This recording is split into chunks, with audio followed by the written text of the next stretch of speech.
Welcome back to our little series on work and our Christian faith. Last time we were thinking about taking work too seriously, but there is an opposite extreme of not taking work seriously enough.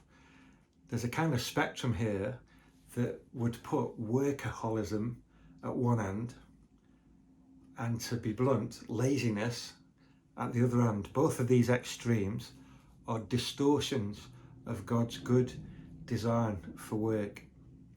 At the one end, we're trying to create and form our identity through our work, and at the other end, we view our work as just being no big deal and become lazy or complacent. Maybe we find lots of creative reasons not to do our work, or we just do enough to still get paid in the hope that no one will really notice. I think as Christians, we do need to realise the seriousness of a lazy life, because it fundamentally violates who God has created us to be. I think for younger people, this might sometimes manifest itself in freeloading on the back of the hard work of others, or having some kind of sense of entitlement mentality. But I think this can equally affect older generations too. The idea of a long, self-indulgent retirement can be a distortion too, in which we become inward-looking rather than productive and fruitful in appropriate ways given the season of life that we find ourselves in. The Bible speaks to us very strongly about laziness, and some of the strongest words in the Bible are found in Paul's second letter to the Thessalonians. I'm going to read this from a version of the Bible called The Message, which helps give some of the kind of down-to-earth punchiness of what Paul is trying to say to Christians there. Our orders, backed up by the Master Jesus, are to refuse to have anything to do with those among you who are lazy and refuse to work the way we taught you. Don't permit them to freeload on the rest. We showed you how to pull your weight when we were with you, so get on with it. We didn't sit around on our hands expecting others to take care of us. In fact, we worked our fingers to the bone, up half the night, moonlighting, so you wouldn't be burdened with taking care of us. And it wasn't because we didn't have a right to your support. We did.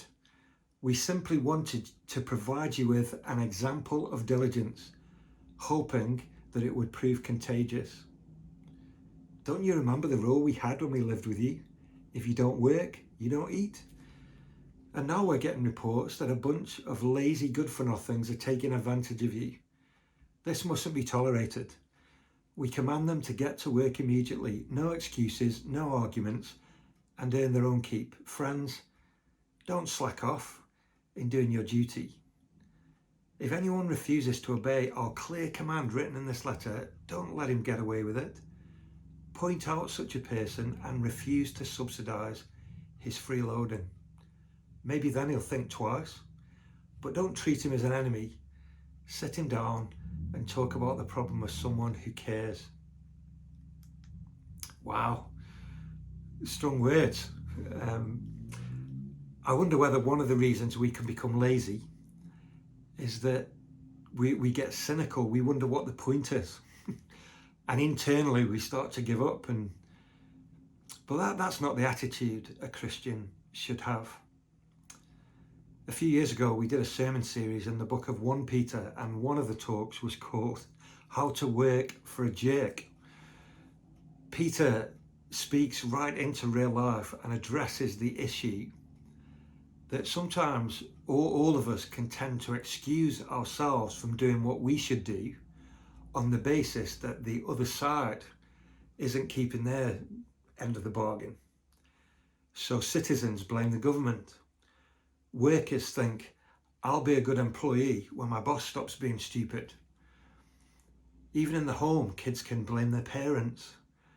And even spouses can begin to think, I'll be a good husband or wife when my other half sorts out their issues. You know, we all promise, I'll do my bit when the other side of the equation fulfills theirs. It's all too easy, isn't it, to justify our doing nothing because the other side failed somehow. Peter is like, no, don't focus on other people. Don't be cynical. Don't give in to that kind of negativity. For Christ's sake, and because of his grace in you, you concentrate on playing your part. What a world it would be if every Christian believer got up in the morning and said, today, with God's help, I'm going to be the very best that I can be.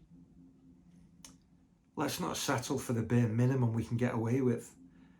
Let's show that we care. Let's ask those around us, how can I help? What can I do? So we ourselves can distort work. We can try to build our identity in it and become driven in unhealthy ways, or we can go to the other extreme and neglect our work and succumb to laziness. Let's not make an idol out of our work on the one hand, but let's work together as Christian believers to have some zip and zest and energy in the work that we do for Christ's sake. Well, thanks for watching. We're almost coming to the end of this little series now, but next time we're going to start to just think a little bit about some of the resources we have as Christian believers to help us in our work, and we'll maybe spend 2 or 3 sessions on that before we wrap up. So look forward to seeing you next time.